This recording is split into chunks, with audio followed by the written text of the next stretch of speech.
உங்களை சோர்வா வைக்கணும், கண்ணீர்ல வைக்கணும், கவலையில வைக்கணும். இதுதான் அவருடைய திட்டம். ஆனால் நாம என்றைக்கு ஆண்டவருக்குள்ள மகிழ்ந்து கழிவுற ஆரம்பிக்கிறோமோ அன்னைக்கு சாத்தானுக்கு பெரிய அடி விழுந்துரும். இல்லையா?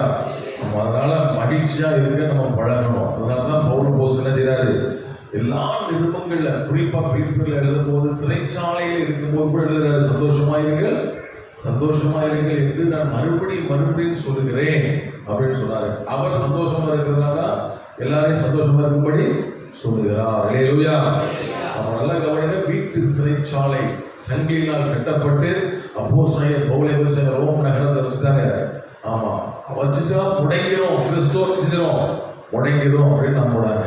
ஏன்னா பவுல் அப்போஸ்தலன் மிகப்பெரிய ஒரு ஊழியக்காரர், தேவனை தரிசித்தவர். ஆமா, ஓடிக்கொண்டிருக்கிறார். அப்போ நீரோ மன நினைச்சு பார்க்கிறான், என்னடா இது இவ்வளவு பெரிய கிறிஸ்துவம் பெருசா வளர்ந்துட்டு வருது, இதை இப்படி தடுக்கலாம் அப்படின்னு சொல்லி கொண்டு போய் பவுல் அப்போஸ்தலன் கொண்டு போய் சிறைச்சாலை வச்சுட்டாங்க, வீட்டு சிறையில் வச்சுட்டாங்க. அங்க வச்சுட்டா 4 நிருபங்களை எழுதுகிறார். அல்லேலூயா. முடக்கணும்னு நினைச்சாங்க, ஆனா அங்க இருந்து இன்றைக்கும் உயிருள்ள வார்த்தைகள் பிலிப்பியர், கொலோசையர், எபேசியர், பிலேமோன், இந்த 4 நிருபங்களும் சிறைச்சாலை நிருபங்கள்.